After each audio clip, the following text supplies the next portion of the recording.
Hi, my name's Tracy.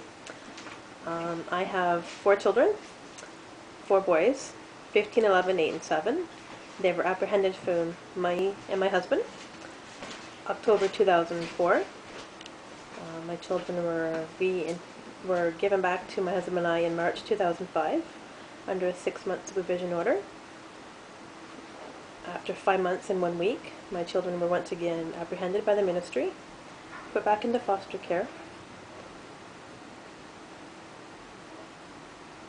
After that, my youngest son was reintegrated back with my husband in March of 2006. Over the summer of 2006, my 2 oldest children from a previous marriage were reintegrated back with my husband as well. My 8-year-old was given back to his dad. I never once was supported by the ministry in having the children returned to me. In February of this year, until April of this year, we had a 9-day trial where I lost custody of my children. My husband and his partner were awarded sole custody of my children. I keep referring to them as my children because, not that they were my possessions, but I was their mother. They were mine. I gave them birth. Nobody else did. I haven't seen them, as I said, in 37 days because Judge Harvey made an order on June 21st that no visits until I came up with the birth certificates and care cards. I have since returned the birth certificates to the respective councils. I have actually also returned the immunization books, even though that wasn't required. However, I have been unable to locate their BC healthcare cards. I tried ordering replacements where I was told that there was a password preventing me from doing so. I was also told by the Ministry of Health building that there was a password and without that password I couldn't order replacements, and that a year ago replacements were made and issued to my husband. He just wanted mine, I believe, to totally strip me of anything that might leave me with the impression that I was a mother, that I am a mother. It's not something that you forget. As I said, it's been 37 days since I've seen my children. Judge Harvey actually also on June 21st ordered that I was to have no email contact with my 15-year-old for 30 days. That was following up on Saturday, and I emailed them, I think, 3 times since. And have no other contact with the other children.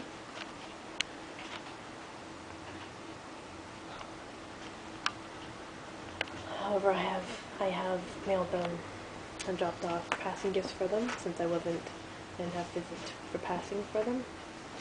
I have another box ready with the new Harry Potter book for my son and some educational books for them as well.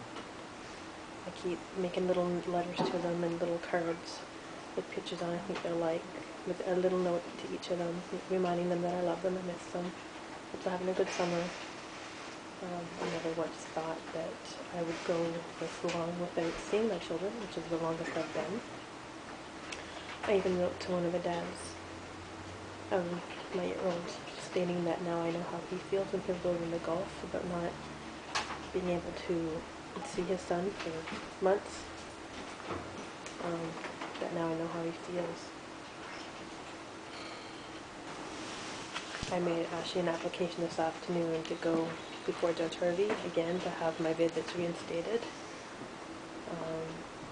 However, I was told by the court clerk that she would have to get approval by Judge Harvey because Judge Harvey recused herself to this case for 1 year.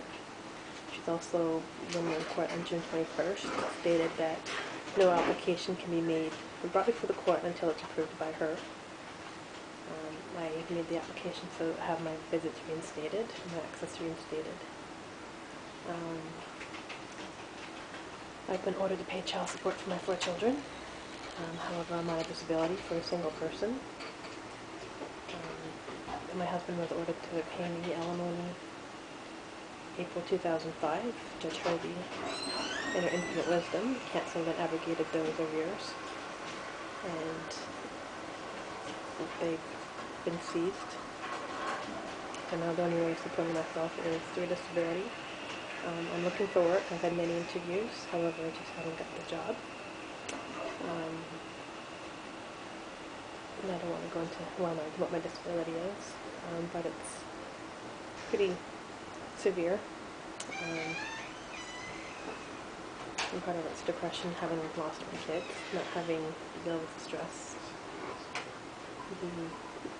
not knowing, not having anybody work with me, not having anybody support me.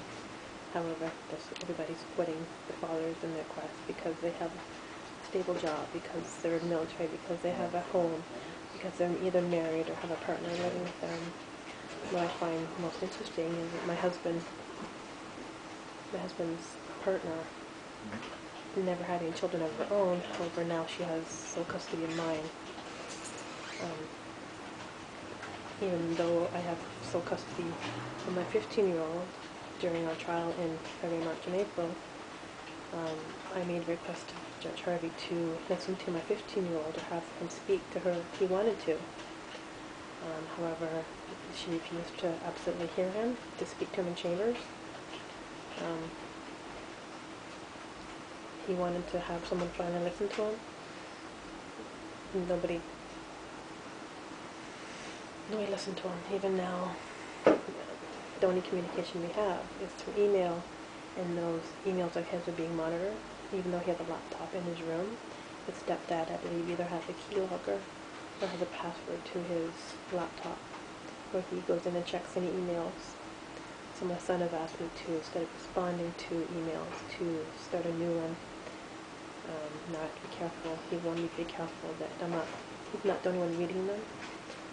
That watch what I say, anything that could be used against me, that could be said at the next visit, whatever that may be. When we were in court on June 21st, Judge Harvey informed the fathers of my children that they could in fact go on holidays as long as it didn't impede with my access. My 8-year-old dad just came back on Sunday from a 3-week holiday vacation. My husband is leaving in the middle of August for 2 weeks, even though I stated, whenever it's reinstated by the end of summer. I'm just at a loss. I went to the Glade, I was denied. Went to the law center, I was denied. I went to Access to Justice for a pro bono law, I've been denied. The advice I was given today by a law student was to go back to the Glade and appeal their decision based on that I haven't had access in 37 days, to go back to a lawyer that represented me during my 9-day trial, or to hire a lawyer privately and to make payment options. Lawyers, as we know, are not cheap, and my $1,000 I get a month for my disability will be eaten up in a matter of 5 hours after $200 an hour. While I could borrow money from my mom, I don't want to do that, because it's money that my dad left for my kids' education. So I don't want to spend that on legal fees, because that's not mine, that's for them and their education. I guess I'm just at a loss now what to do, because I'm just left in limbo. I can't see my kids until document to return. I've returned one, and now even Judge Harvey won't hear my appeal or my notice of motion. She's got to approve it first.